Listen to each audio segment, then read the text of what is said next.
Imagine you're the most powerful man in China. You control a military of 2 million soldiers. You've surrounded yourself with generals you handpicked, and now you find out that some of your nuclear missiles, the ones sitting in silos ready to launch, are filled with water, not fuel. Water. That can't be real. It's real. And it's one of the threads behind the most dramatic military purge in modern Chinese history.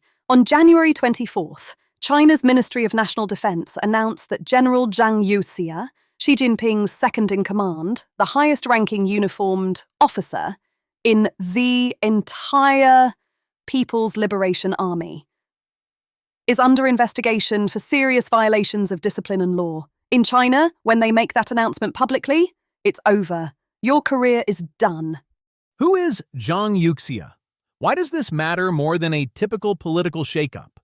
Zhang Yuxia is a 75-year-old war veteran. He fought in the China-Vietnam War in 1979, making him one of the last serving officers with actual combat experience. But here's what makes this truly extraordinary. Zhang's father and Xi Jinping's father fought together in the Chinese Communist Revolution.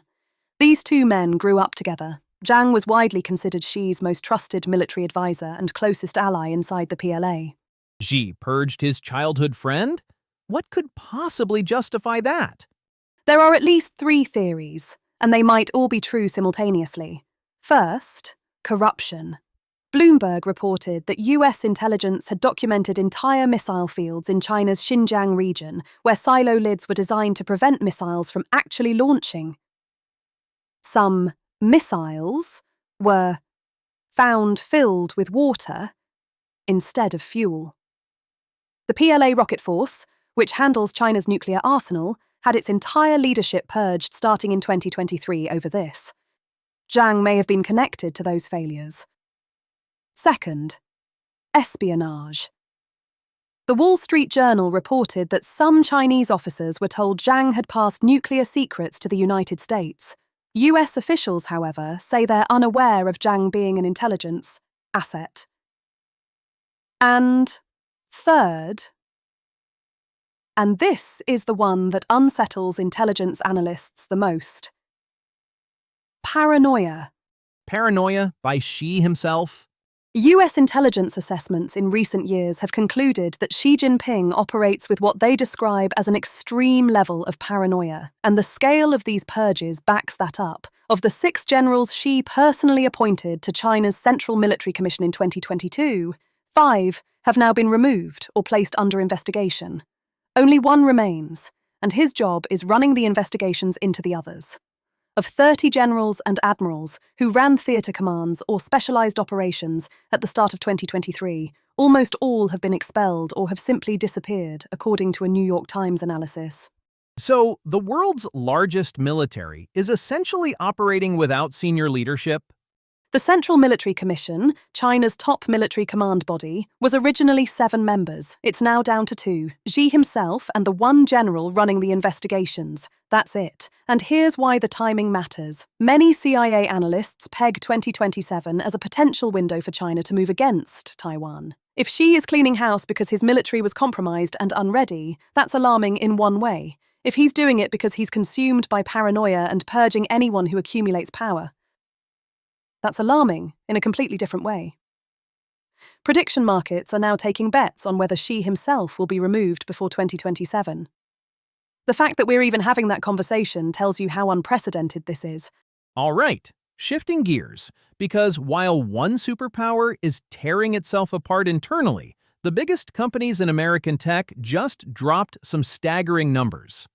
Alphabet, Google's parent company, reported fourth quarter 2025 earnings today, and the numbers are massive.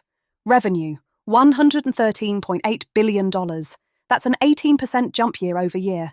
Net income, $34.46 billion, up 30%. Both numbers beat Wall Street expectations. But the real headline is Google Cloud. Cloud? Not search? Not YouTube?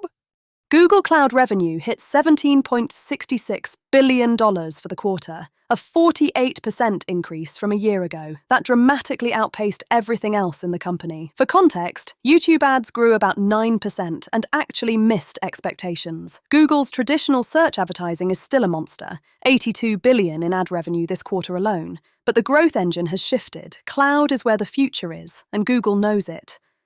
So how much are they investing in that future? This is where it gets wild. Alphabet announced that 2026 capital expenditures will be between $175 and $185 billion. That's nearly double what they spent in 2025. Let that sink in. One company planning to spend more on infrastructure in a single year than the GDP of most countries. CEO Sundar Pichai said Gemini, their AI assistant, now has 750 million monthly active users, up from 650 million last quarter. And they've cut Gemini's serving costs by 78% over the past year through model optimizations. 78% cost reduction while user growth accelerates? That's the AI flywheel everyone's been talking about. Exactly. And there's a buried number that matters. Waymo, Google's self-driving car unit, took a $2.1 billion stock compensation charge this quarter after raising funds at a $16 billion valuation. They served 15 million trips across 5 US cities in 2025 and just launched in Miami in January. The market barely blinked at the Alphabet earnings. Shares rose slightly after hours, partly because tech stocks have been selling off all week as investors rotate into broader markets. But the underlying story here is clear. Google is becoming an AI and cloud infrastructure company that also happens to run the world's largest search engine. Speaking of leadership transitions, one of America's most iconic companies just settled a question that's been hanging over it for years. Disney has named Josh D'Amaro as its next CEO, succeeding Bob Iger effective March 18th. D'Amaro is currently chairman of Disney Experiences, the division that runs the theme parks, resorts, and cruise lines. And this is a huge deal, because the last time Disney tried to replace Bob Iger, it became one of the most spectacular corporate governance disasters in modern history. The Bob Chapek era. Right.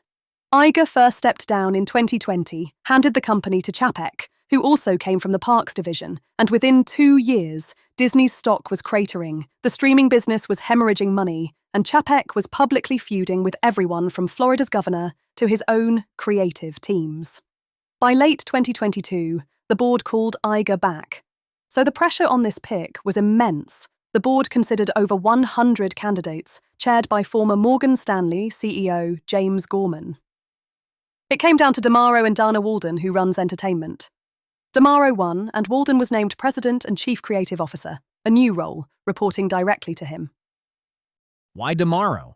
What makes this the right pick? The parks. They're Disney's most reliable and profitable business. D'Amaro's division just crossed $10 billion in quarterly revenue for the first time. Disney is planning a new theme park in Abu Dhabi and committing $60 billion over the next decade to parks expansion. In a world where traditional TV is dying and streaming profitability is fragile, the parks are the iron foundation. D'Amaro joined Disney in 1998. He knows the company inside out. Iger will stay on as a senior advisor and board member through December 31st. Whether D'Amaro can avoid the Chapek trap, that's the billion-dollar question. And then there's the company that couldn't even wait for a graceful transition. PayPal fired its CEO this week. Alex Chriss, who took over from Dan Schulman in late 2023, was pushed out after barely 2 years. The board didn't mince words. The pace of change and execution was not in line with the board's expectations. The stock crashed 19% in a single day. 19%? How bad were things? PayPal's stock is now trading around $42, its all-time high, $308 back in 2021. That's an 80% decline over 5 years. The company that once dominated online payments has been steadily eaten alive by Apple Pay, Stripe, and a dozen other competitors. They launched a stablecoin, PYUSD, that went nowhere. 3.5 billion market cap versus 70 billion for the market leader, USDC. And the replacement? Enrique Lores, who is currently the CEO of HP. PayPal reportedly blindsided HP's board with the announcement. They found out through the news. It's chaos on top of chaos. So you've got Google doubling down on AI with nearly $200 billion in spending, Disney handing off the kingdom, PayPal in freefall. And underneath all of it, the leader of the world's largest military is dismantling his own command structure. What's the thread? Control. Every one of these stories is about who holds the reins and whether they're holding them well. Xi is consolidating control so aggressively that his own military may not be able to fight. Google is betting $185 billion that it can control the AI future. Disney is trying to learn from a catastrophic leadership failure. And PayPal just proved what happens when the person in charge doesn't move fast enough. The world isn't slowing down for anyone, not for nations, not for trillion-dollar companies, and definitely not for CEOs who can't keep pace. That's the story today. And it's only Wednesday.